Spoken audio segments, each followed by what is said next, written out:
Turn on. Good afternoon and welcome everyone to this meeting of the Cabinet of Portsmouth City Council. I'm Councillor Steve Pitt, the leader of the Council. I also had the portfolio brief for culture, leisure and economic development, and I will be chairing this meeting. But housekeeping before we start. If the continuous fire alarm sounds, it's not a drill. Please evacuate the room and the public gallery by the stairwells. Do not attempt to use the lifts, and please assemble at Queen Victoria's statue in Guildhall Square. In order to comply with the Guildhall Trust fire marshal regulations, anyone who signed in at the Guildhall reception desk should sign out when leaving the building at the end of today's meeting. Everyone speaking via a microphone will be recorded and broadcast on the website, including those making deputations. Members of the press and public are also permitted to record the meeting on the understanding it neither disrupts the meeting nor records those stating explicitly that they do not wish to be recorded. Please can everyone use the microphones and remember to switch them off when they have finished. If you don't, I will remind you. We have all read the reports, so officers, please just highlight any developments that have occurred since publication or key points for noting. I'm going to do introductions around the room, and we'll go back row and then down and zigzag through.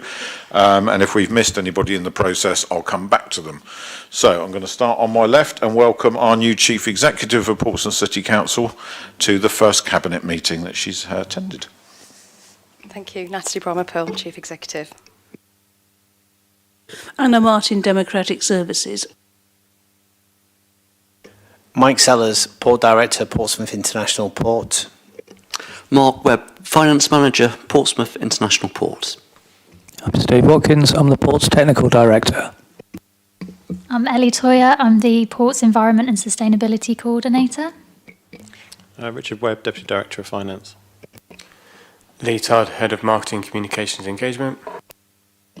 Karolina Szczepaniak, Equality and Diversity Officer. Keely Mitchell, Head of Adolescents and Young Adults for PCC. Sam Bushby, Deputy Director of Children and Families. Emma Davis, Atkins Reales, Consultant Advisor on Tipner West. Gavin Hall, Savills Planning, Consultant Advisor on Tipner West.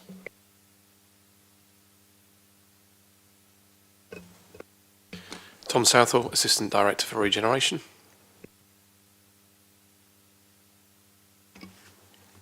Daniel Williams, Public Health Principal. James Daly, Cultural Development and Projects Officer. Christina Downey, Principal Strategy Advisor for Climate Change. Councillor Hugh Mason, Cabinet Member for Planning Policy and City Development.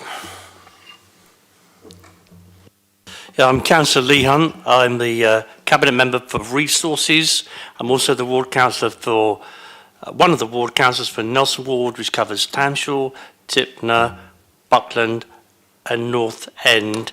And good luck to the British men's gymnastics team who are going in the World Final tonight. Thank you, Lee. Councillor Ian Holder, Cabinet Member for Safety and the Community. Matthew Williamson, Cabinet Member for Community Wellbeing, Health and Care. Darren Sanders, Cabinet Member for Housing and Tackling Homelessness. Kimberly Barrett, Cabinet Member for Climate Change and Greening the City. Helen Dickerson, Deputy Monitoring Officer. Thank you, Helen, and welcome Josh in the news today, who's with us covering the meeting. Okay, without further ado, are there any declarations of interest? No. Okay, we have apologies from Councillor Susie Horton, who is attending to family business, and we wish her well. Councillor Gerald Vernon-Jackson, who's on leave. City Solicitor Peter Balfe, who, as we've heard, is being deputised for by Helen today. And our Director of Finance, Chris Ward, but Richard Webb is here to represent him. So item 3, record of previous decision meeting on the 5th of September. Members, have we read the minutes of the meeting, and is anyone willing to propose? Yeah, agreed. And proposed and agreed. Okay, seconded? On behalf of all of us. Okay, proposed Councillor Hunt, seconded by Councillor Mason. Anyone against? No. Okay, duly noted. Thank you very much. Item 4 on the agenda today, which is the very exciting Sea Power, Shore Power ZEVI funding announcement and report. And I believe, Mike, you're going to lead on this. Well, you'll be pleased to know I'm not going to say a great deal, actually. Only to say that we are very excited about this. I'm going to let Ellie, who joined us just over a year ago, just talk through some of the main highlights of Sea Change, because she led this project and to its successful conclusion. So over to you, Ellie. Thank you. So for those who are not aware, so Sea Change is a project that we've been successfully awarded £19.8 million of funding for, and this was a grant funded by the Department for Transport called ZEVI, which is Zero Emissions Vessel and Infrastructure.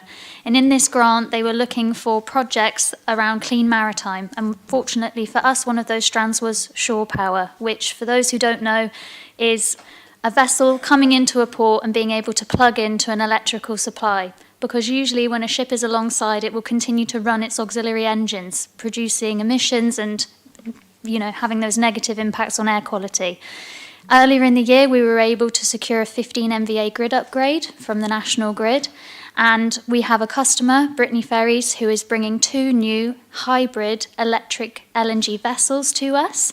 And what that means is that they will be able to come from a port in Spain or in France on LNG fuel and switch to battery propulsion when they come into Portsmouth Harbour. And because of this project, we will have the energy and the technology on site to be able to plug those vessels in, recharge those batteries, provide that hotelling load, and allow that vessel to then again leave Portsmouth Harbour on a battery load as opposed to running its engines. Now, we are partnering up with quite a few different organisations across the city, Portsmouth University, Brittany Ferries, and a few others as well. And there's lots of technology that falls under this project, which is really, really exciting. But I know I have a limited time today, so I won't go into it in too much detail. But just some key aspects that we're going to be looking at are tracking our air quality. We are going to have a battery that complements the system, and we're going to be able to do something that we believe is a UK first, which is why we are such a flagship project within ZEVI. Because we were able to secure that volume of power, we will be able to offer simultaneous charging of vessels across different berths in our port that require different voltage and different frequency and different connection requirements. That's not something that's been done in UK ports, and I believe that's what made our project so strong. So we've got 18 months, very, very busy 18 months coming up with all of our team to be able to put that infrastructure in place, and then we will have a 3-year demonstrator period where we will continually provide updates to the Department of Transport and the wider maritime industry and really start setting the standard for what shore power or a complicated shore power system like we have will look like in the UK. And that's our project Sea Change. I don't know if, Mike, you want to add anything on? Anyone else from the team want to add anything? Richard, any finance comments on this? No, they're all set out in the paper. Okay, so just to recap, if you'll recall, we allocated £3 million in the capital programme back in February to enable us to get power to the gate, and then the team have picked up that opportunity and run with it. And I'm going to do something we don't always do at cabinet meetings, and perhaps we should do it more often. I'm going to ask everyone to join me in a round of applause.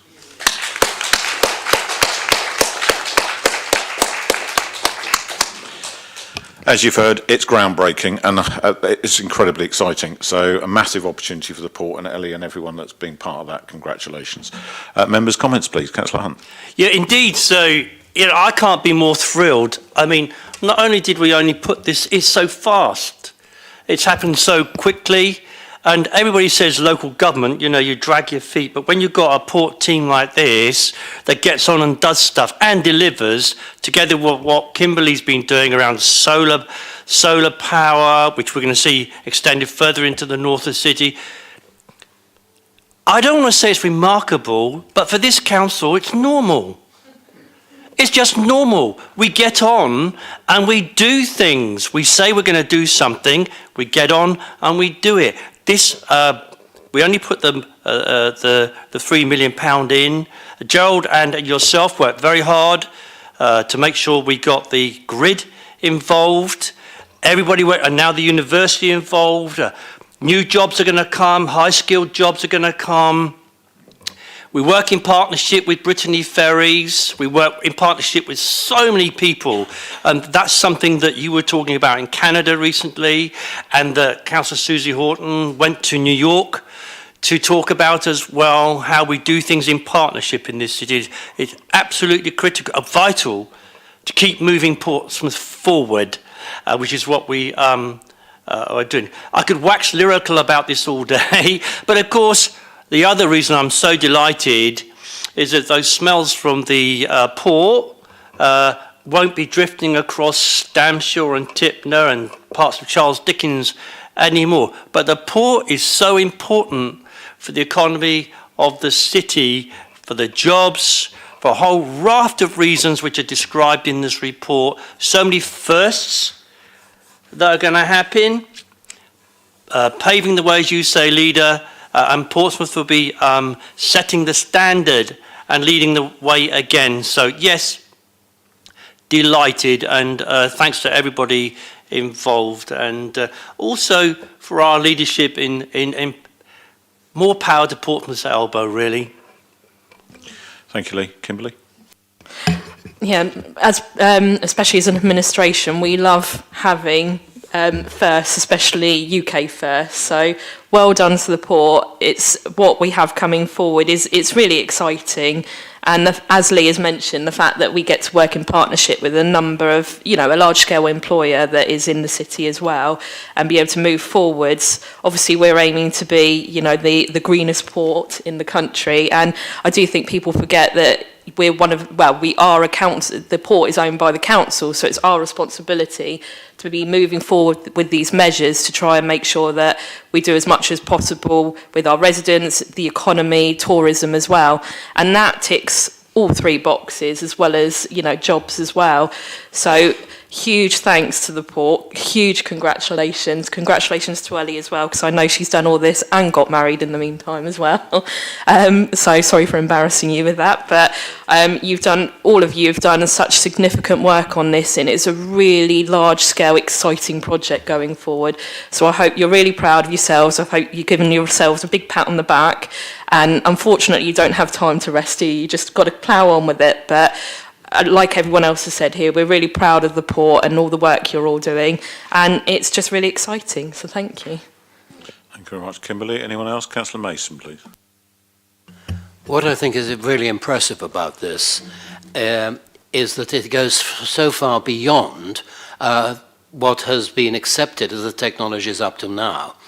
The smart energy system which is being introduced, the digital twin, so the ships on the French side can actually be mirrored in their energy usage here.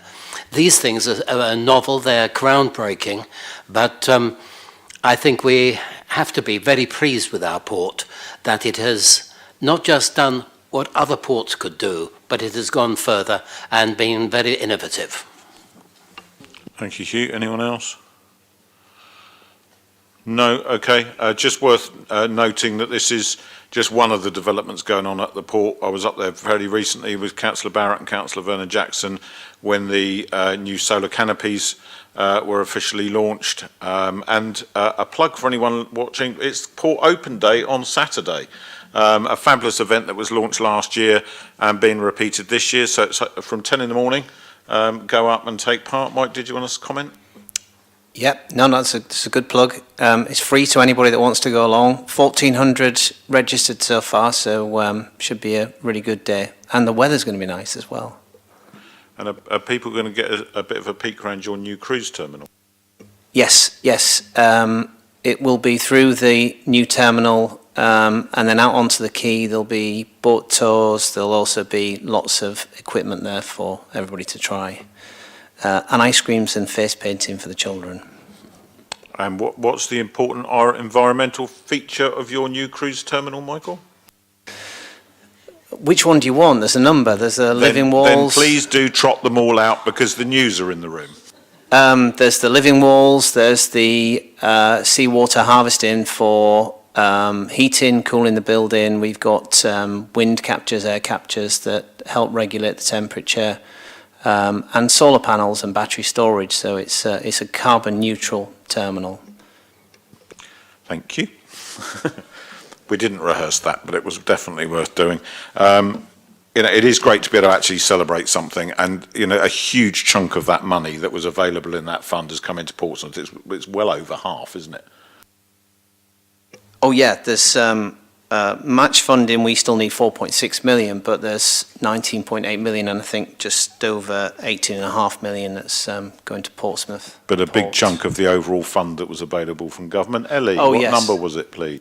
So it was 80 million from government, and there's two 19+ million pound projects, us and one other. Yeah, so really significant part of that money has come into Portsmouth.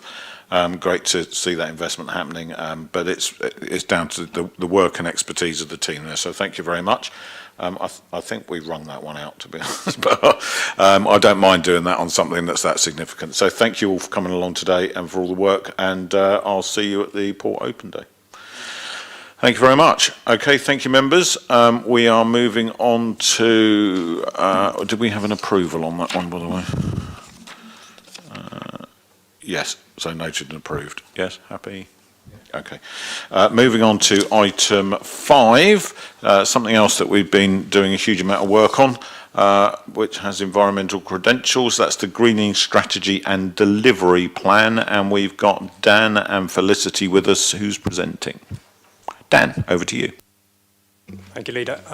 This is to introduce the revised Portsmouth Greening Strategy and Delivery Plan, which serves to inform and set the Green and Healthy City Work Programme in future. Following advice from legal, we'd like to make it clear that this is not a statutory planning document, rather it's our declaration of strategic intent for the greening agenda. Okay, Dan, just before you go any further, my omission, I'm going to ask Anna to read out the deputation that we've had in from Trish Bell from the volunteer tree wardens, just to inform the discussion. Dear Cabinet members, as the Tree Warden Coordinator, I'm writing to the Cabinet today to respectfully request if the Tree Wardens could please be included in the Delivery Plan section of Appendix 1 in the Portsmouth Greening Strategy for the revision of the Portsmouth Tree Charter. The Tree Wardens have for many years been included in consultations regarding trees and their removal. I believe we have helped inform tree policy. I wouldn't want the Tree Wardens to lose this opportunity in a revision of such an important document. The Tree Wardens are already signed up to the National Tree Charter and the Conservation Trust volunteers. I enclose a snip of the relevant part. Air quality trees, public and private realm tree planting to reduce pollution and improve character and sense of place. Assess current progress against GI Strategy 2020 forward planning for trees planted. Update tree charter and work towards tree cities of the world. Ensure assessment of planned planting sites to ensure that trees will not trap pollution in street canyons. It says it involves public health, air quality leads, transport planners, planning, forestry agency, environment agency and tree experts. Please my request that we have a continuing presence at the decision-making table and the ability to contribute towards the greening development within the city. The Tree Wardens were included in the virtual greening team. However, new greening development team seems to have evolved and we are not currently included. We would like to see something in the delivery plan that shows the city is protecting our valuable trees, urban hedgerows and green assets, including the priority habitats that surround them. For example, the community orchards we have already in place, to show who will be responsible and how this will be done. I thank you for taking the trouble to read this and acknowledge our requests. Kind regards, Trish Bell. Okay, so thank you very much to Trish for sending in that deputation. I'll ask Councillor Barrett to address that when she makes comments. Back to you, Dan. Thank you, Leader. The delivery plan arising out of the strategy is one that we plan to work on collaboratively, initially with internal stakeholders identified by the plan and subsequently with external partners too, and so should be seen as a work in progress subject to change. Recognising that many parts of the organisation are working on or contributing to the greening agenda, Felicity, our new Green and Healthy City Coordinator, has scheduled a workshop on October the 17th for internal stakeholders with the aim of fostering that shared understanding and aligning both our direction of travel and workflow processes. Recommendations-wise, Councillor Barrett approved the strategy and delivery plan and gave us the green light to present it here. again, with very much in mind that significant activities are being undertaken across the council and by partner organisations in the city, and that these activities contribute to our broader environmental aims. To this end, we're asking the Cabinet as a whole to endorse the greening strategy and delivery plan and the direction of travel it sets out. Just a bit of background on the previous strategy. This is a complete revision, the new one, of a greening Portsmouth strategy, which was originally considered and adopted by Cabinet in March 2020. And again, it supports a range of other programmes of work in the city, listed in the paper at 3.1 and at 3.15, which we've revised following Councillor Winnington's comments at pre-agenda to more fully bring out the link to the revised health and wellbeing strategy, with nature-based solutions contributing to its vision of a happy and healthy city where residents' physical and mental health is prioritised. The revised strategy is based on a comprehensive evidence and policy review undertaken by Public Health, focusing on urban greening against the backdrop of the climate crisis to better understand the best planting strategy for the city in terms of biodiversity, climate mitigation, flood mitigation, air pollution mitigation, and other benefits of greening to physical and mental health. The strategy suggests a focus on outcomes rather than activity, which up until now, I think it would be fair to say, has been piecemeal. It recognises the need for us to be strategic, both in space and time. In terms of place, the strategy includes mapping, which allows us to prioritise strategic nature-based solutions according to need, in terms of existing green space against a range of different factors. And in terms of time, because of the impacts of climate change, the evidence indicates that we should take a long-term approach in the form of a planned and managed green infrastructure programme, leading to the creation of a resilient green environment, which accords with the imagined Portsmouth 2040 vision. New, inclusive and equitable green space should be provided, such as is envisaged in the development of City Centre North, while existing green space should be protected, improved and maintained. And if greening is going to achieve maximum impact in Portsmouth, we'll need to deploy a mix of approaches, so not just tree planting, but other form of green infrastructure as well, as we've been hearing about at the port, biodiversity and initiatives, rewilding, depaving and so on.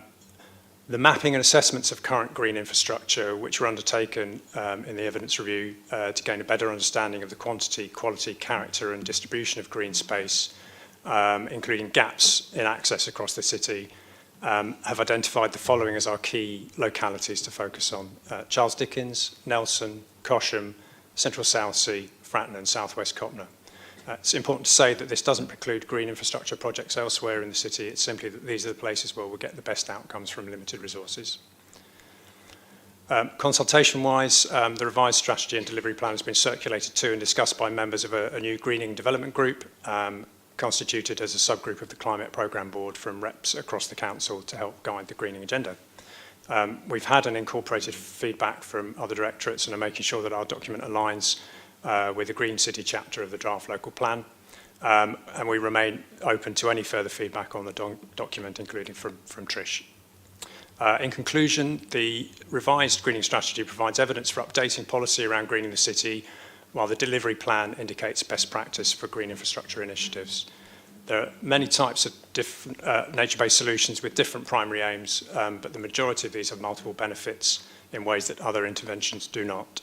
The co-benefits of greening projects are substantial, especially for our most vulnerable communities, mitigating the effects of climate change on human health, for mental and physical health more generally, to create social capital and to promote the economy through job creation and through making Portsmouth a more attractive city to live in or visit.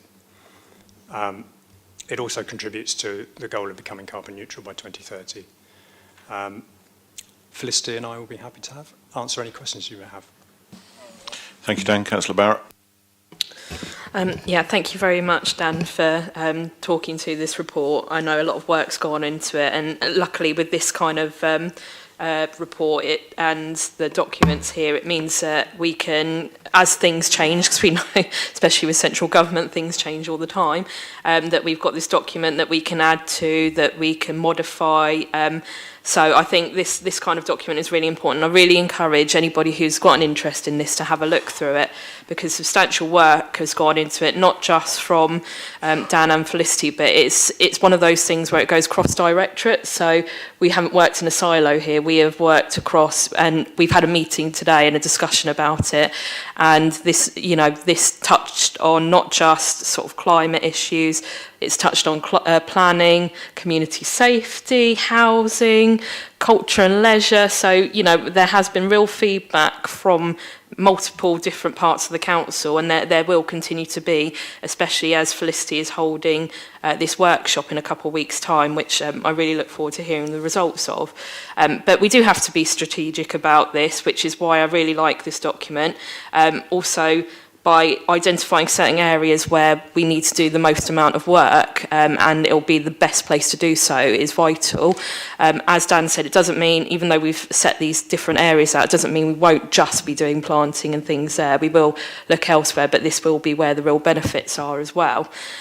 So I just really wanted to thank you guys for doing this.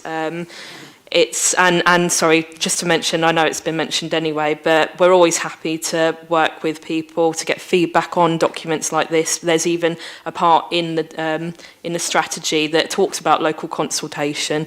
So I'm sure if Trish wants to make any comments, or anyone from any of the tree wardens or any community groups. I've spoken to Friends of the Earth as well about the document to make them aware, and a couple of other people who are into sort of green aspects of things. So I have said, if you've got any feedback, do come back to us. We're always happy to chat and listen, and if we can change anything or add anything to it, then we'll always look into it. So Trish, we're more than welcome any sort of comments at all. But thank you very much for it, and I think it's a real good way to lay out where we need to go. And also, I love visuals, so thank you for putting the maps in. I do like the heat map where you can see where things are, and also the tree canopy cover. It shows where we need to be working and where we can do things. But thank you very much to you both, and especially Felicity as well. I always like to big up people, and she's not been here for a long time, but she's making a real big impact at the council, and we've got some real brilliant and good work going forward, which I'm really looking forward to do. So, and this is just the very beginning, so thank you. I second that. Councillor Hunt and then Councillor Winnington. Yeah, I got there just before you met. Yeah, again, we declared a climate emergency in 2019, and we're getting on with it. Like I said just now, we do stuff here. We just don't sit around and pass plans and put them up on the shelf. We do stuff here. And you've only got to look at page 2 on the report under the city's carbon data action plan at 3.9.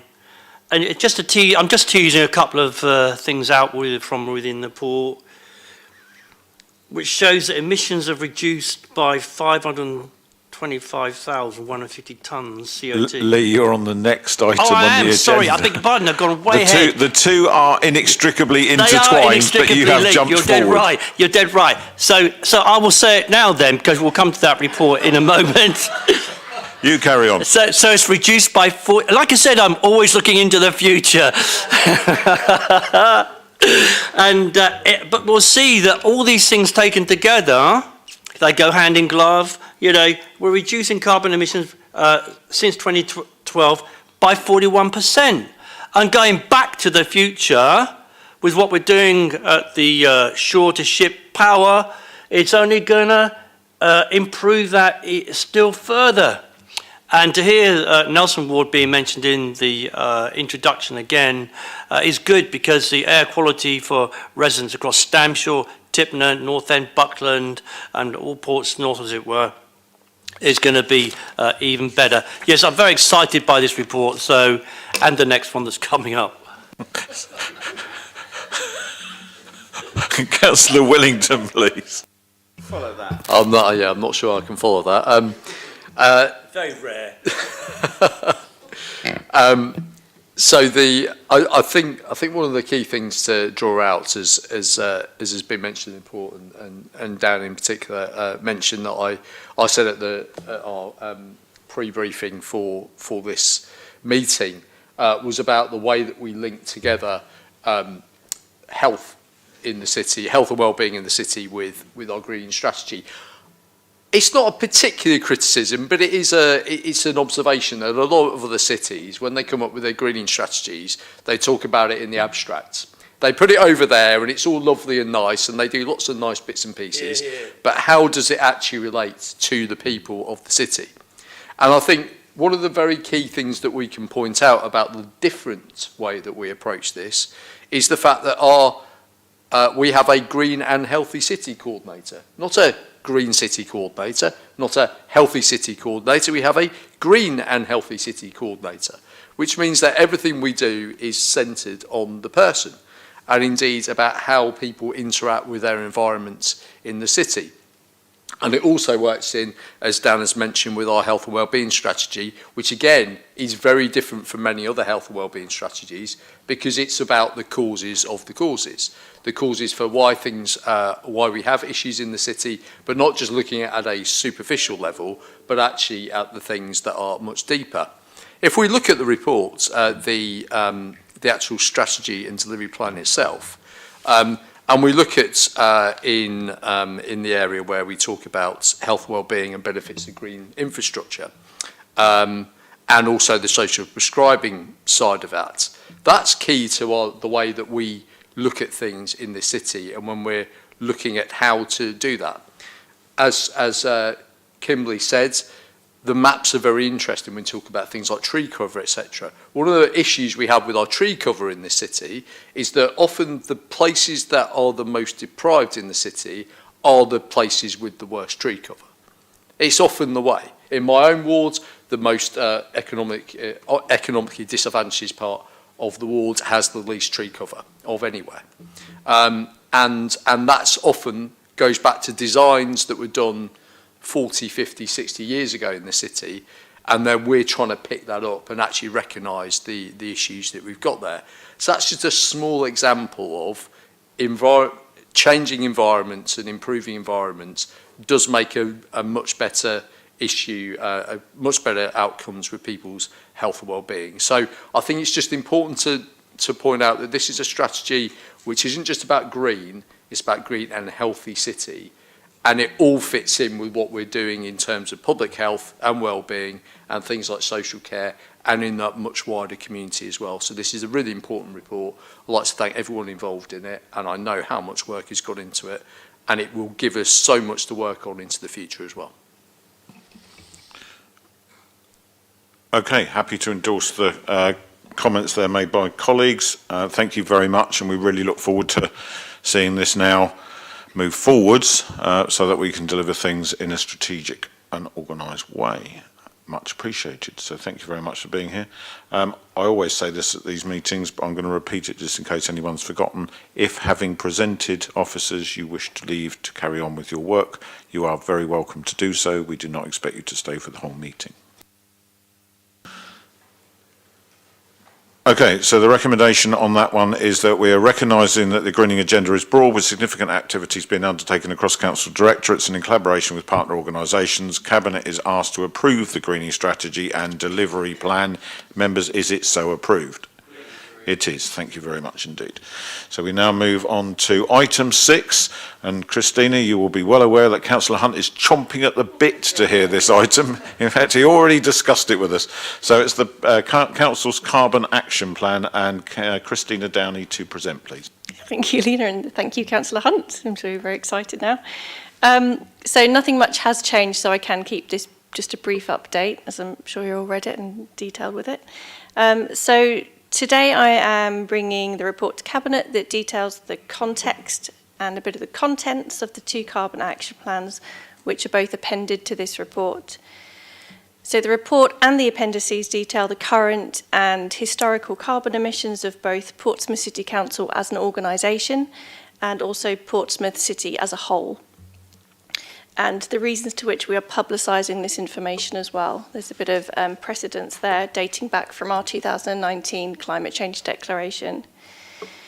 So the carbon action plans, the appendices, they also detail the actions that we are taking as a council and have undertaken or are committed to being undertaken from the year the data set is being shown there and up to the targets of 2030. So the actions contained up until the end of last year, which was about December 2020, are contained in these action plans, and therefore are not a complete outlook of everything we are doing, because lots has happened since then, and because our response is constantly being changing according to what opportunities arise, what funding is available for us to apply for. So today, I am making the recommendation that we begin publishing our carbon action plans, and we start with these data sets and then continue to add to them as we work through new years of data and add to our new actions as we go on. My final point is that I just want to assure you, if you're reading these, that although the content of these action plans is near enough agreed, we will be designing them in a better way so they are more accessible. So these aren't the final outlook of them, they're just as they are. And that's all. Thank you. Thanks, Christina. Councillor Barrett? Yes, thank you once again to Christina for pulling this all together. I know it's taken some time, and once again, cross-collaboration across a number of departments in the council to try and gain a huge amount of information to pull these reports together. Obviously, you've got two there. You've got one for the council and you've got one for the city. Obviously, it's much more, well, not much more easier, but it is slightly easier, I suppose, to do that one than the citywide one, because you're trying to get lots of data from all different outsets there, so that can be more difficult. Obviously, I think if people look through it, you can see that we have made an impact, especially with our Scope 1 and 2 emissions going forward.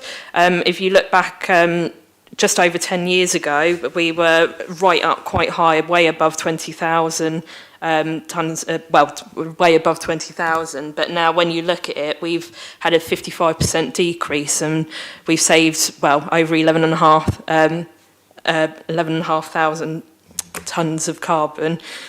So we are getting there, but that doesn't mean that we're going to stop. We're not like the government where we're saying we're doing a good enough job and we're just going to cruise on by. We're not doing that at all, because we know that we have a duty of care towards our residents.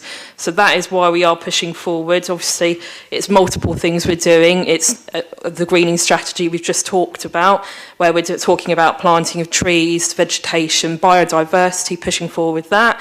Obviously, everything that the port's doing, we're looking at air quality there.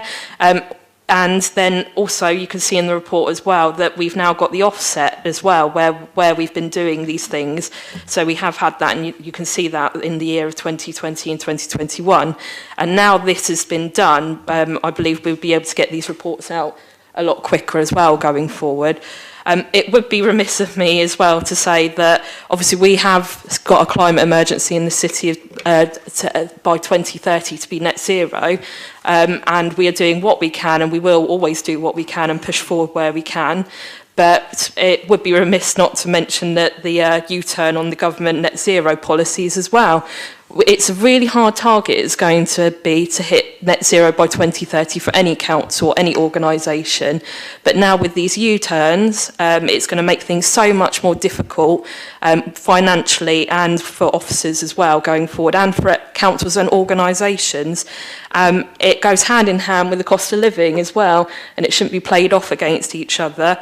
We know, take for example, and perhaps Councillor Sanders may want to say something, but with the EPCs as well, there was 2028, there was a target that rental properties had to have a EPC of C or above, and we know a lot of people in rental properties are low income as well, and that's been pushed back. And then the gas boilers, that's been pushed back as well. This is all things, all these initiatives that have been pushed back or watered down or U-turned on. It means that it's going to put residents who are in a really difficult situation with rising fuel bills as well. It's going to put them in a really difficult situation. And as a council, we've been really successful as well in regards to our Switched On Portsmouth team, our energy team, where they've got millions of pounds of funding to be able to do these initiatives across the city, putting in renewable energy to lower fuel bills for our residents and reduce carbon. And now we've found out that the LAD funding that has enabled that, which has enabled us to do all these measures for over 2,000 properties across the city to lower those fuel bills and the carbon, they're now not going to fund that. how's that going to help our net zero target going forward? So I know I've had a couple of emails. I sent an email out citywide to say I'm angry. So yes, I am angry. It's true, because these U-turns will not help councils, they will not help residents, and they will not help businesses. So I seriously hope that there is another U-turn, because net zero priorities are a real big issue. And going forward, like I said, it goes hand in hand with the cost of living.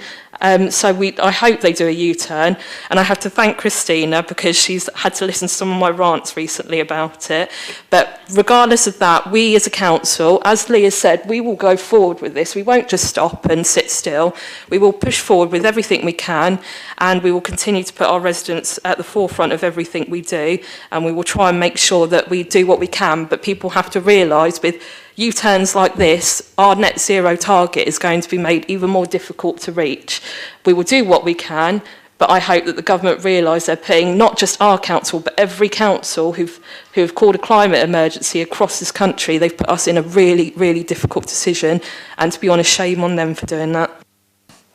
Thank you, Councillor Barrett. I think it's safe to say that government policy has been to put councils in as difficult a position as possible on just about every subject going, not least this one. Sadly, none of it ever comes as a surprise anymore. It's just, oh no, not another one. Councillor Hunt? Yeah, I just want to ditto what I said before, so it applies, obviously. But something else I wanted to tease out on page 3 of the report, at the top of the page, that gross emissions were displaced by approximately 2,753 tonnes by adding more vegetation to the city. But because of the policies and the plans and the forward planning that we do, that's only going to continue, thanks to the very good officers behind us. That's going to just go on into the future. With the ship-to-shore power, which I touched on earlier on, I have every sympathy what you say about national government, both of you. But I don't doubt for one moment that there is going to be a change of government. How far it goes, none of us know. But we just have to hope that some incoming government, of whatever flavour it might be, will have some common sense around it and not go off on these radical ideologies and hatred for people who worry about climate change and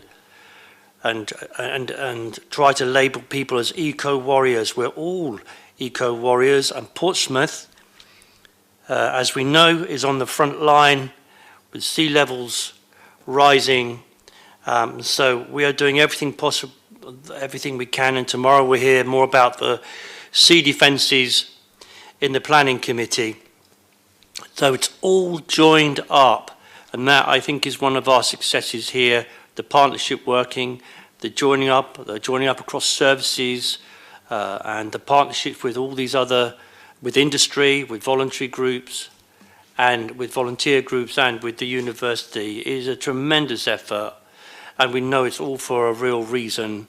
The enemy we used to fight perhaps was wars, and nowadays we're fighting a war against the sea that used to protect us. It's very strange times. Thank you. Councillor Sanders, please. Thank you, Steve. I wasn't going to speak on this, but that old chestnut. Thank you. I needed my £10. The reason, I mean, these are all plans, these are all strategies, but the reason we're doing this is to make sure this city is as livable for our children and our grandchildren as it is possible to do.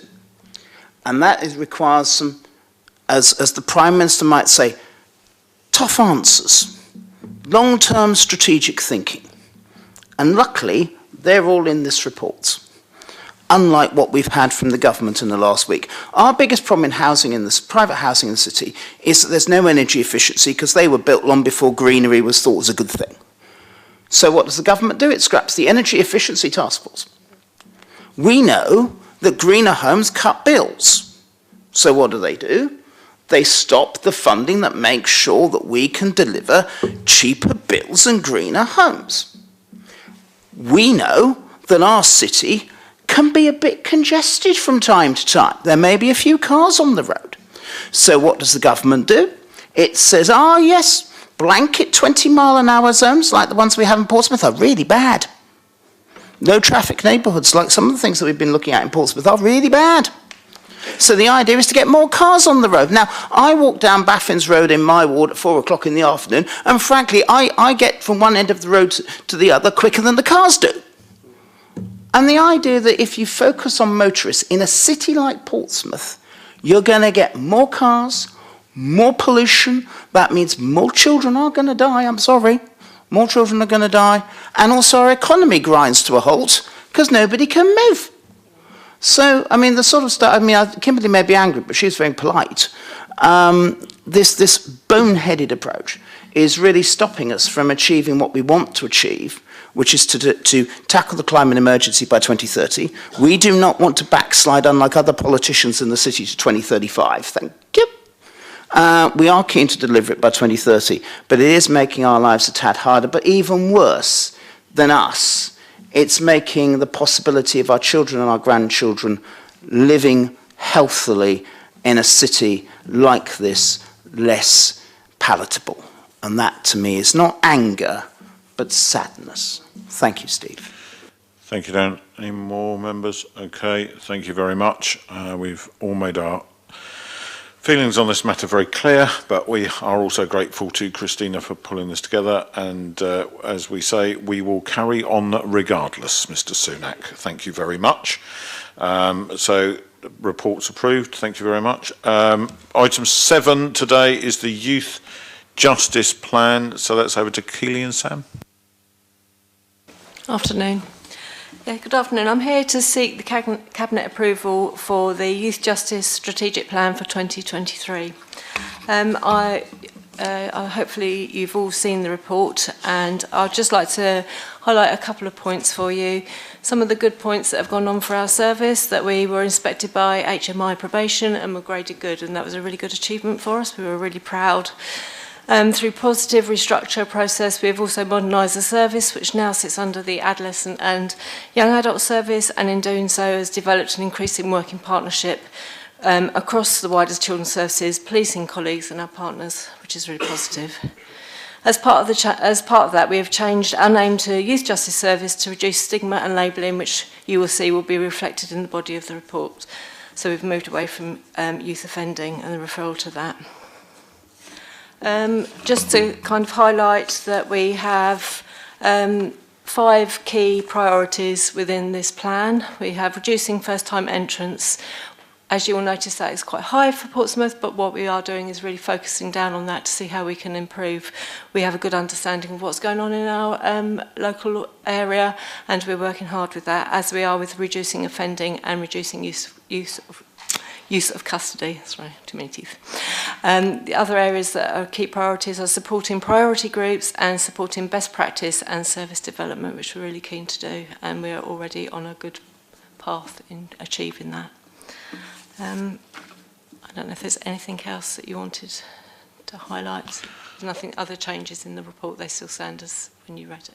Okay, thank you very much. It's an important piece of work, and it's going to sound like we're government bashing today, but on this one I'm going to.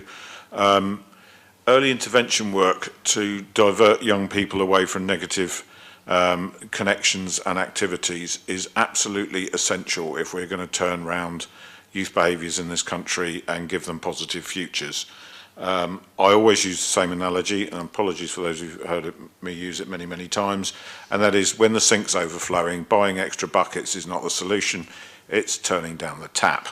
So in order for a youth justice plan to be effective, it means that places like Portsmouth that didn't scrap all of their youth services during the austerity period and have protected them, especially on the estates through the HRA, so that we have those adventure playgrounds, and the work that we're doing with the Youth Investment Fund to try and make sure that we balance that across our city is going to make a positive difference. We need to do more. We should be able to do more. I met the Shadow Secretary of State up at the LJ conference, and I stressed, stop measuring everything.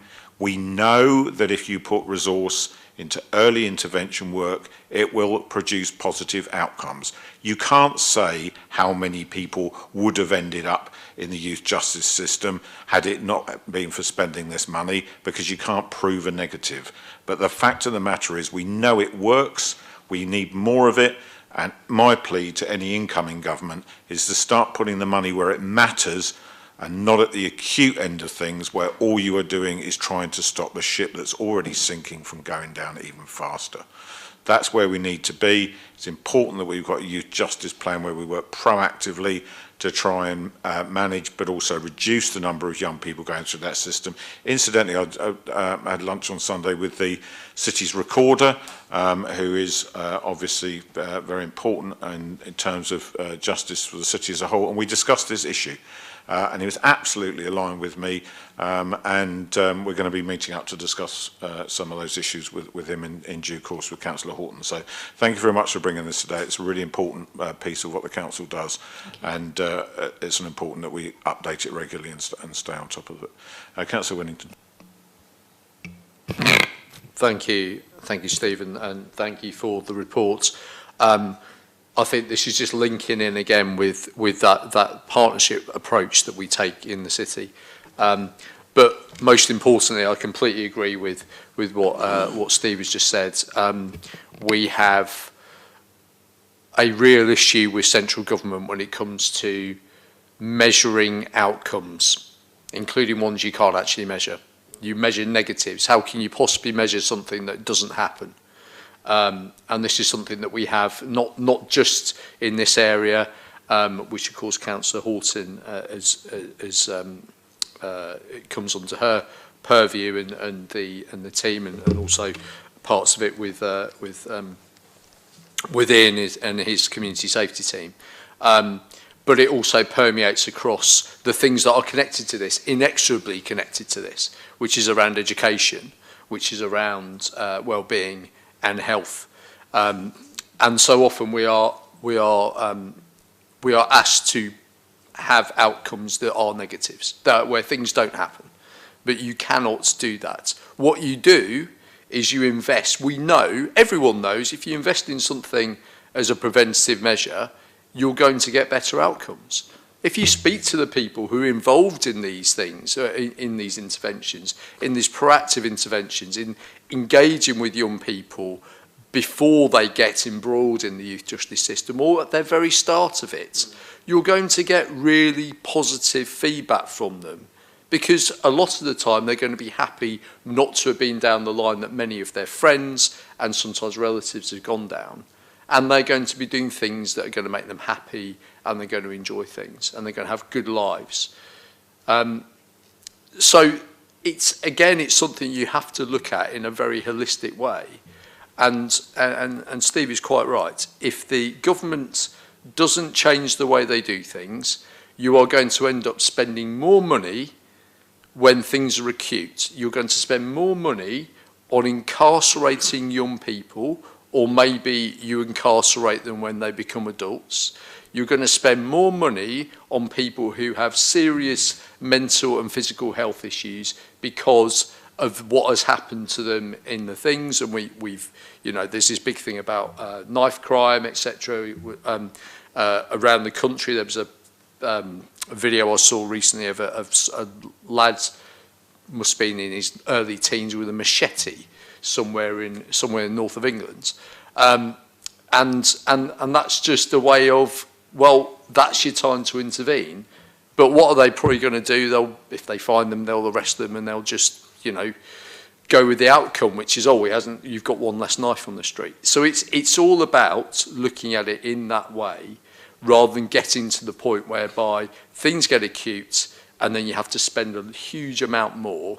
And you're going to have communities that are where people are not happy, people haven't got lives they want to lead, and you're also entrenching inequalities, because often that's where they're coming from. So I back this, the Portsmouth Youth Justice Strategic Plan, and I completely back anything that we do, and we will continue doing it across this administration, in saying to government, this one and the next, you have to fund preventative measures.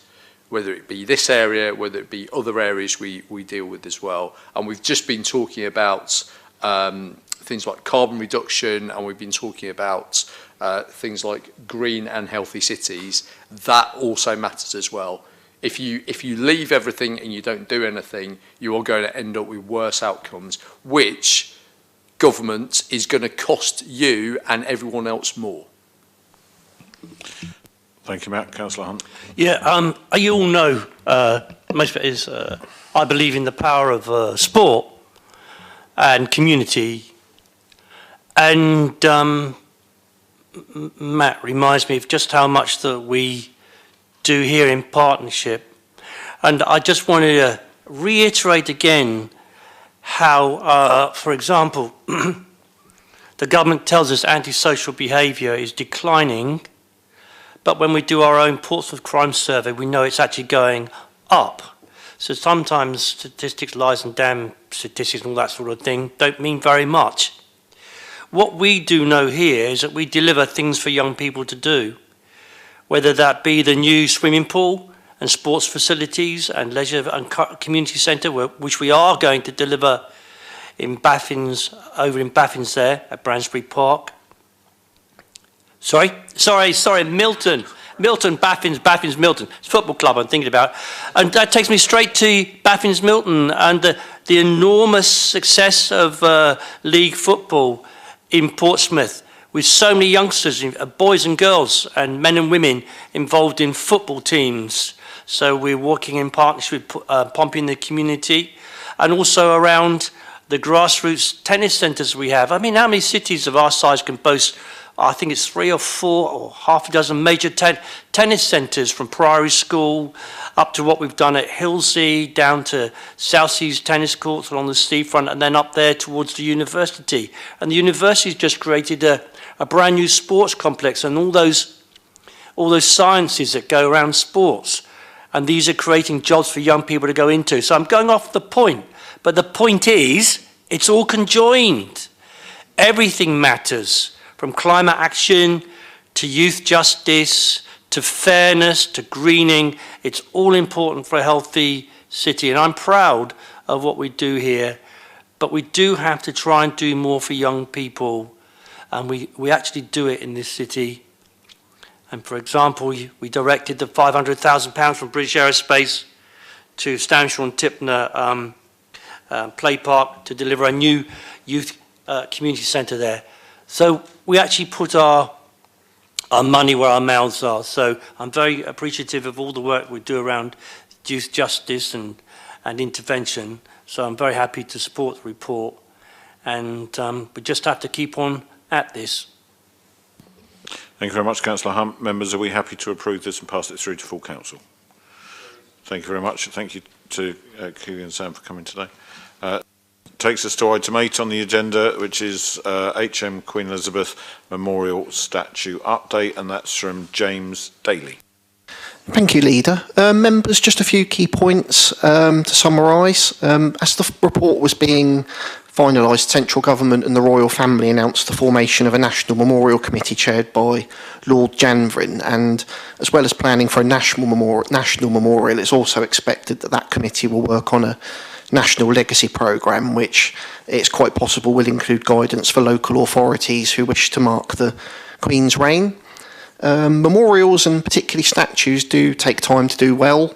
There are a number of reasons for this, including fundraising, the creative process, the relevant consents that would be required, and manufacturing and installation. They're all things that do take time.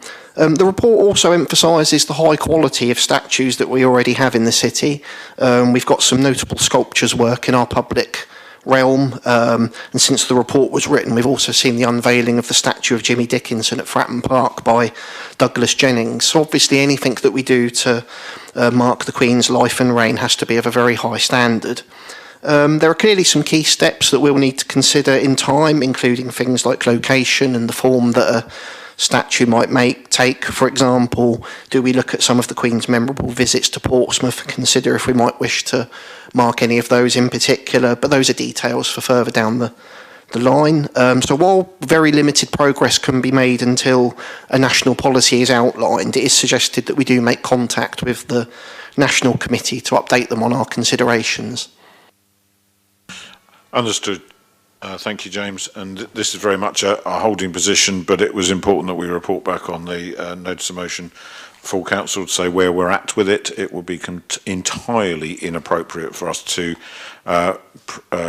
presume what the outcome of the commission is going to be. Our intentions are established, and it will be in due course that we take these things forward. Members, any comments on that? No. In that case, thank you very much, James. Report's noted. Okay, item 9 on the agenda is the draft Equalities, Diversity and Inclusion Strategy. Lee, I believe you're presenting. Hi, yeah. So basically we brought an update to you earlier in the year on this work, and we're asked to bring a paper back at this stage. We've set out in the report here how the strategy has been developed based on best practice from the LGA, the work we've done internally and externally to sort of set priorities, work out where we are at the moment. Off the back of that, we've got the draft strategy now, which is set out in the appendix, and we're looking to take it out to wider public consultation before it's finalised, so that people's got the opportunity to give feedback and their voices could be heard in it. If you're happy for us to proceed with that. Thank you very much, Lee. Really important piece of work, and vital that we do this and get as much feedback as we possibly can to see if people think we're getting it right or not. There are many communities in the city that we need to be reaching out to, reaching into, to make sure that their voices are heard as part of this process. Members, any comments from you, Councillor? Yeah, very quickly. I mean, the world is a very different place when I was younger. You know, when I was in my 20s, if you went towards a pub, you know, or a other place where LGBT plus people met, you dived in the pub and your heart was beating that you wouldn't be seen going in there, for crying out loud. And nowadays we celebrate this diversity across the spectrum of everything. So it's really important, particularly at this time, as you notice on the social media particularly, attacks on people who are in any way different, whether they be gay, transgender, or whatever, just anything different. They seem to be coming in for more and more, they seem to be becoming more and more under attack. So I think it's really important that we now steel our resolve to make sure that we don't regress and that we continue to move forward, so that everybody can live their lives the way that they choose to live them. And that's a freedom that we enjoy in this country, and so many other places people actually get executed for. They really do. So I'm very pleased to accept reports like this that help to keep that change on the move. Thank you. And important to recognise that whilst we have a statutory duty around this to make sure that we are complying with the law, this needs to go much further, and that's why we need to be consulting with our communities and all our stakeholders.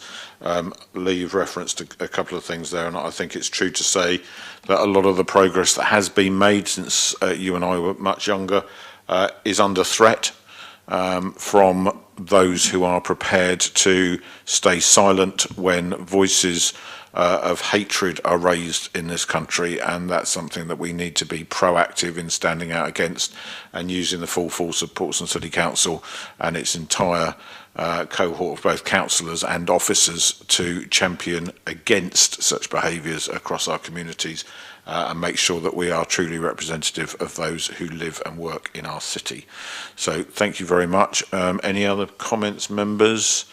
No. In that case, the report is noted and the strategy can go out to consultation. Sorry, who were you pointing to, Natasha? Hugh, were you signalling me? Sorry. I was just signalling, saying that to back up something you've said about this city, the ethnic group other than white British, 22%, almost a quarter of the people are other than white British, and yet this is a very peaceful city. And that was noted by the Nigerian community on Sunday when you and I Chairman, were at the flag raising for Nigeria's National Day. People are here, they remember where they came from, they're proud of where they came from, but they fit into this city and they are accepted within this city. This is one of the great strengths of this city. Hear, Hugh. Thank you.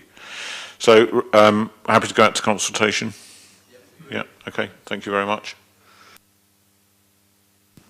Okay, item 10 today is there are two items on here related to Tipner West. The first relates to the updating of the principles that we're sending through to full council. The second relates particularly to the piece of work around the transport works order that needs to happen and is a more technical aspect of it. But I'm going to hand over to Tom, who will talk across both items, I guess. Thank you, Tom. Thank you, Leader. Yeah, I'll do my best to combine both in a quick introduction. So I think the first paper, obviously about the principles, really the report sets out probably the broad work that's been undertaken by the Tipner Regeneration Project team since the last paper to Council back in October of last year. As you've noted, the report is written in a way that can be passed through to the full Council meeting on the 17th. I think of specific importance, and to be honest, probably the main focus of the report is the endorsement of the revised principles. Now, you will recall that the meeting of October 22 considered the principles and approved 9 of them. Now, work has been ongoing since then with officers, with the consultancy team, and with the cross-party steering group to eradicate some anomalies within those principles and come forward with a revised set that really hopefully seek to clarify and strengthen the position that was put forward by members in that meeting. Section 5 of the report sets out that process in some detail. Now, we all know the project is moving at a great pace, and I think it's important to say that in preparation for the council meeting on the 17th, officers are arranging to provide a presentation to all political groups to ensure that all parties have the latest information. Now, with the permission of council, that presentation, which will be made by officers and the consultancy team, should also be able to be made at the meeting of full council. So that's the principles report. If we look at the second report, really this is a highly technical report, and to be fair, the creation of the recommendations is really prescribed by the necessary legislation and the approval process that's needed by the council. Essentially, this report sets out the preparatory steps that are needed in order for us to make applications for orders under the Transport and Works Act, relevant marine licences, and applications under the Town and Country Planning Act. It is highly technical, and there is a small team here to answer questions. I will not be answering questions on that second paper, and I will defer definitely to our consultants. Thank you. Thanks, Tom.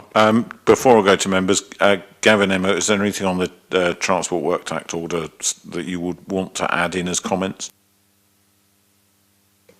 No, nothing from me, thank you. Nothing from me either, thank you. Okay, thank you very much. Members' questions? Councillor Mason. It's actually a comment. It's a very good report. Thank you very much, Tom. What it does highlight is areas where there has been dissension amongst members of the council and with the public as a large. But the one thing which is very important here, which we mustn't overlook, is that this is dealing with people's lives and their employment. 58,000 square metres, or 265,000 square feet, for those of you who like it in old measurements, of industrial space, marine industrial space. We are about the only place in the UK that can provide this, and provide this with the backup of a full city. And this is very important, and whatever else we do, I think it is important that we emphasise that. Members, anyone else? Councillor Hunt. Yeah, obviously it's not gone as fast as I would like, but it's a massive project, isn't it? And I think that's really important for me as a ward member is, and I will put the plug in here, that we need to make sure that we build the sea defences in order to protect the houses across Tipner and North Stamshire and even into Hillsey a little bit. So the sooner that we can get on with and get the council to, at long last, agree a way forward, and hopefully we can put behind us the political shenanigans that have been going on, and get principles through and then start to progress, the better. And I just very much hope that the political groups who we've been working with now for what, 18 months or so, yeah, thereabouts, that they will come to understand this. It's important, as Hugh says, to get on to unlock the land for these maritime and marine jobs, to help keep Portsmouth moving forward, ever moving forward. But I, of course, also want to see the sea defences going in there, because that's going to be the missing link in the sea defences sooner or later. Thank you, Lee. Some questions for clarification from me. In terms of the engagement that we've had, Tom, I'm right in saying, aren't I, that at the cross-party working group meeting, we had no dissent from anyone, and that meeting was minuted, so no dissent from anyone about the proposed amendments to the principles? That's absolutely correct, Leader. We've been through those principles and there are no dissenting comments. Thank you. And they were subsequently circulated to all 42 members of Portsmouth City Council, that includes me, and you had only 2 comments in support and none against. That is absolutely correct. Okay, thank you. And that the reason we're passing this through to full council is because the resolution that was made at full council last year in October set those principles, and therefore it is deemed appropriate that in order to amend and update those principles, that it should be full council that makes that decision. Again, that is correct, and there is commentary in the legal section 9.1 specifically about passing through to full council. Thank you very much. I'm going to ask Gavin a question now. Gavin, one of the changes that's happened here in between the principles that were set last October and where we are now is that we now have an overarching principle before us, which will be passed through to full council for approval, which is related to the Habitats Regulations assessment that will be an intrinsic part of taking this forward. Could you just explain why that's necessary? Of course. Excuse me. So in order to undertake the consenting process, the final option that is chosen needs to be tested through the Habitats Regulations assessment, which is statutory requirement for any project or plan that could have a significant impact to a special protection area or any other part of what was formerly European designations, now part of the National Site Network. As part of that process, you have to test any alternative solutions to the proposal.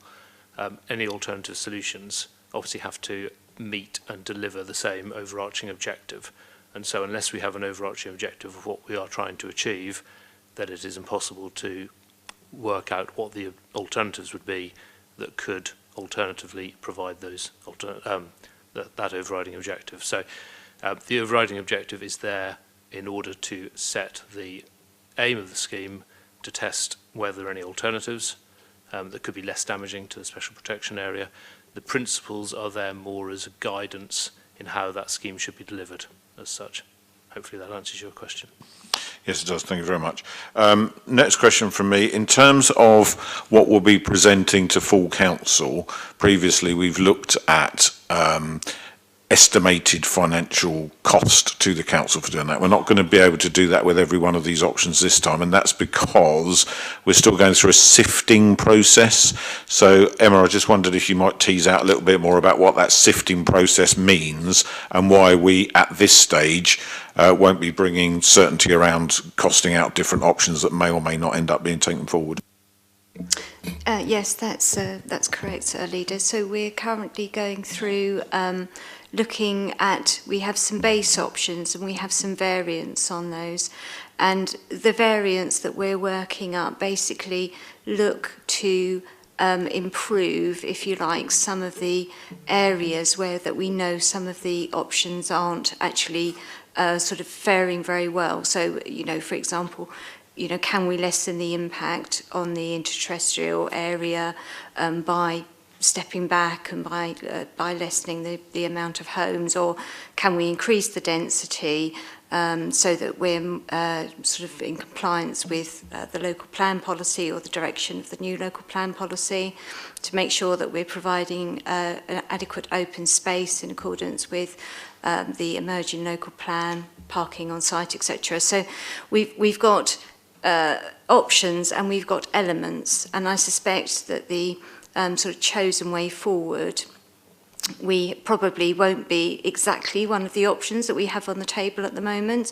It will be a variant of one of the options that we have on the table. So to put figures forward would be rather premature at this stage. And so what we're asking sort of our team to do is to assess all of the options and to grade those so that we understand the direction of travel, and then come forward with an option which takes the best of all the bits, if you like, and that is also hopefully the most financially viable as well, or as close as we can to that, and obviously offsetting the minimum amount of any harm that we're doing to the environment. So, thank you, Tom. Just in terms of the timelines, and obviously Gavin and Emma have referred to bits that are sort of on that we're going to still need to address on this journey. Some people might say, well, why aren't you getting to that point of certainty before you're bringing this forward? Why are you bringing it forward while there are still those options floating around and you haven't got certainty? And I think it's important that people understand that this is aligned to the critical path for the local plan. Could you just explain that, please? Yeah, of course. There's a couple of things there, I think, Leader, in fairness. The process that has just been described by Emma and Gavin clearly is an iterative process, and there are a number of options that have to go through there. But you're absolutely right. The local plan is coming forward at the same time. Appendix D sets out our best guess in terms of how the two intertwine. It's very important that both are aligned on the same journey, given the work that we are doing will be informing the policy position within the local plan, and obviously the two need to speak synchronistically there. The local plan timeframe as well, as we're all aware, is reasonably tight, and failure to meet the programme that's set out currently that the LPA are working to will incur additional costs to the authority. Likewise, there is a point in relation to the project team itself and the work that's been undertaken. Some of that was drawn out in the previous report in October. But we are working against deadlines to ensure that surveys that we've undertaken, that the work we've done is used in a meaningful way within the time limits that it's relevant. So, yeah, the detail is there in Appendix D. Okay, thank you very much. The final thing from me is around some of the issues that we're dealing with around this process are intrinsically linked to local plan. Some of them are also very closely linked to and actually required by the city deal. So it's important that we sort of tease out this pathway as accurately as we can, given that we've got loads of moving parts around it.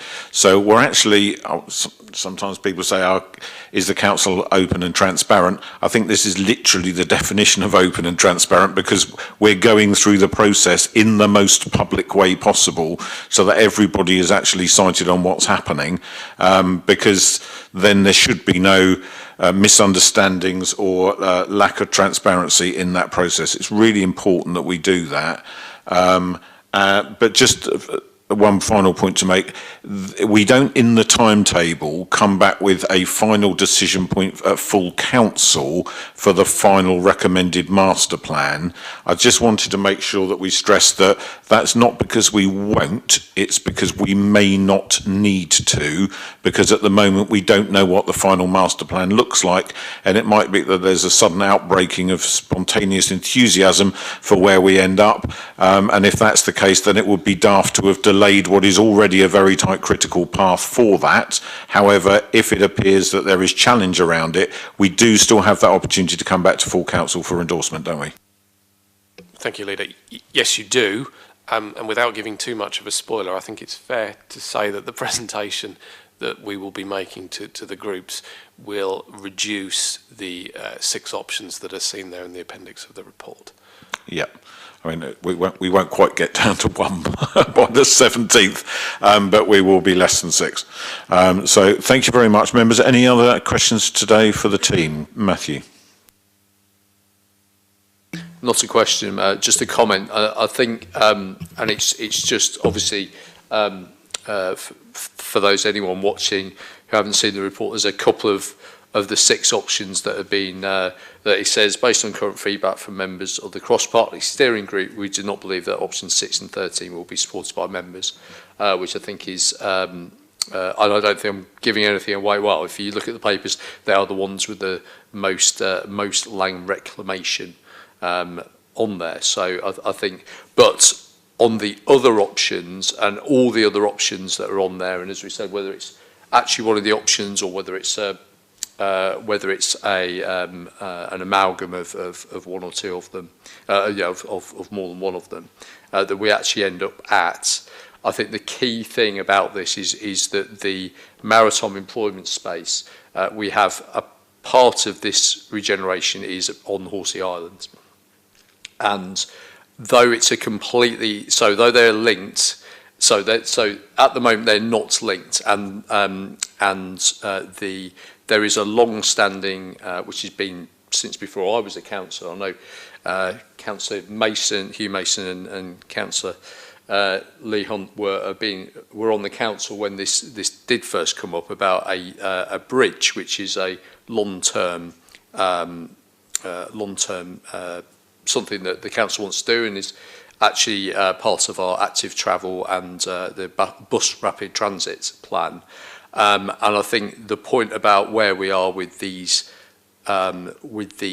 options and the principle that we have here about opening up that employment space, that actually gives us real opportunities in the future if we're going along this line to actually put the bids into the Department for Transport for the bridge, which will then open up not just that employment space and access from the south, but also will really fit in with that long-term aspiration we have about opening up that access route to buses and active travel, which, as I say, has been on the cards for, well, being a councillor for.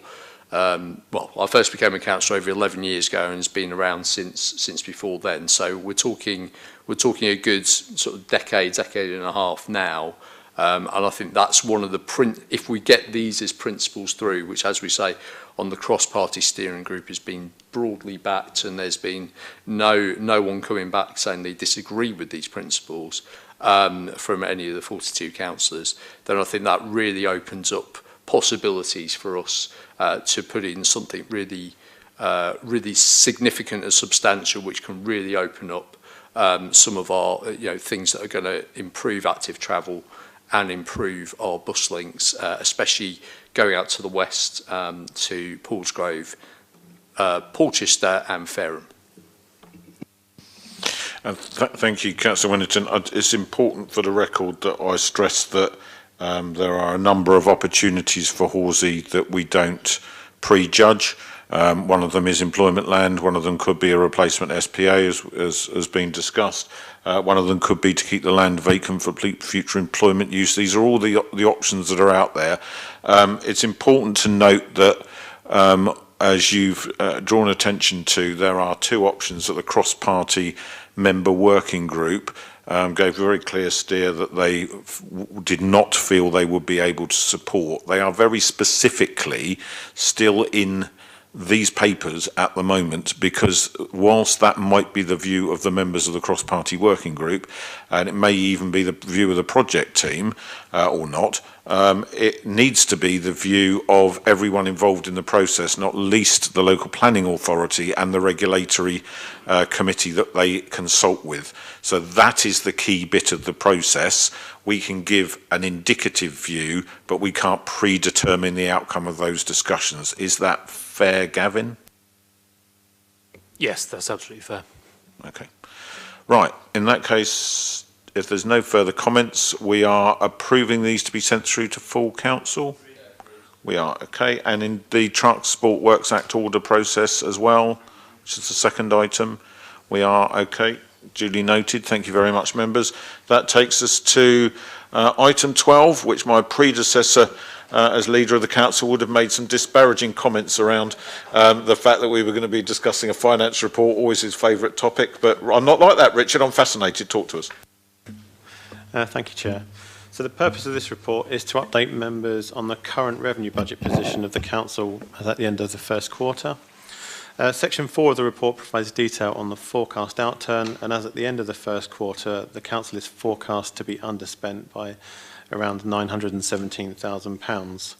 This forecast is after releases from contingency and transfers to from reserves, as shown at the table at paragraph 4.2. Greater commentary on the individual portfolio variances is provided at section 5, but I don't intend to take you through that detail. Section 6 of the report provides a breakdown of the portfolio reserve balances, and as you can see from the table at 6.2, 1.1 million of the portfolio reserve balances have been used to mitigate some of the portfolio overspending, and the reserves are forecast to be now largely depleted in that area.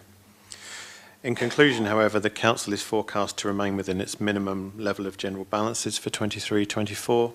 And whilst the forecast outturn for quarter one is an underspend, there are some significant overspending areas highlighted, particularly at paragraph 7.4, which are of concern and will need to be addressed as highlighted in the recommendations.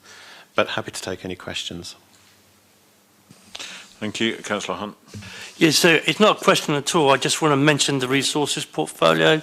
I just want to inform the Cabinet and other people present that there are 3 reviews ongoing at the moment in HR, in legal, and in IT to bring down the overspend.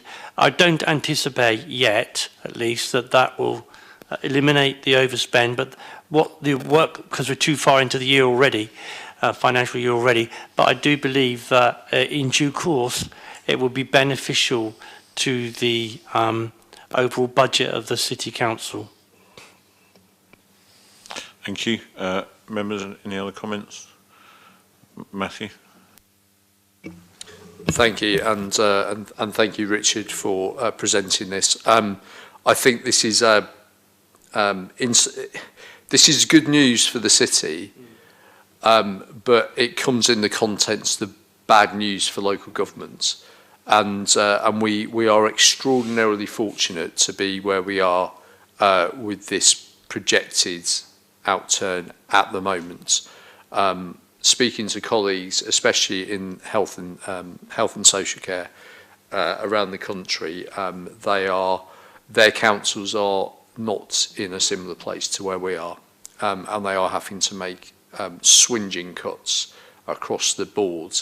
The fact that we're not doing that is because of the way, and I'm not going to have us take entire credit just for this administration, but we are talking about good financial management going back 40 years on this council, and even further taking decisions which have enabled us to have the asset base to keep things. So things like the fact that we own our own ports.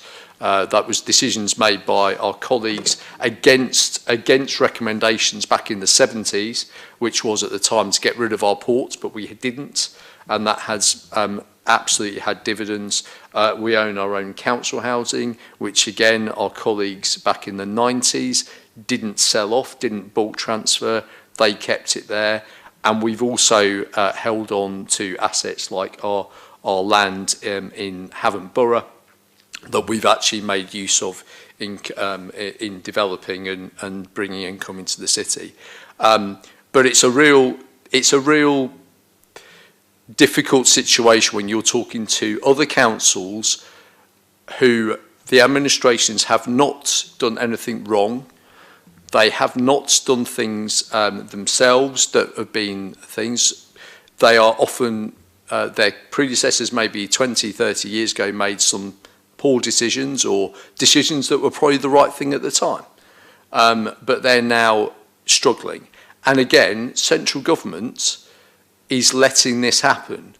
And you just have to look at last month there was a BBC, sorry, it was in August, there was a BBC thing about the black hole in council finances. You could look up every council in the country, every upper tier council, and you could see the money that they are either going to have to both save this year and the deficit they're going to be in by 25, 26. And it's absolutely terrifying. And when we're working with, we talk about partnership a lot here. We're not just talking about partnerships in the city, it's about partnerships with our neighbours, in our case, Hampshire, Isle of Wight, Southampton, and elsewhere. And it is really, really bad. So I'd like to thank everyone on the council that has taken such a level-headed view over 40 years where we are. I'd particularly like to thank our finance colleagues and all the officers involved at this council that have kept us on an even keel to be where they are. But it's the old thing about this is eternal vigilance. We cannot rest on our laurels. We still have a government, and again, I would ask the next government, whoever they are, to actually give us proper financial settlements that are going to enable us to deliver for the people, because we never know what's around the corner.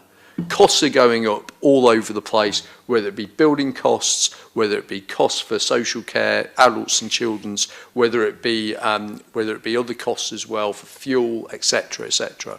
This is going up and up and up. If we're in a position whereby we're okay, then everyone else is in a really bad state. And that is not sustainable. So our outturn now is good, but it wouldn't take much for things to go pear-shaped, even for this city, even as well managed as we are. But I would thank everyone involved for what they're doing.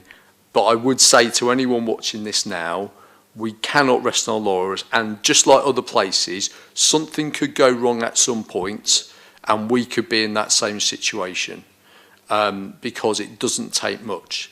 But as long as the government is sleeping at the wheel when it comes to local government finance, we could be there when we have all those responsibilities as well. Responsibilities the government gives us, we have to deliver for this city and for its people, but they don't fund it properly.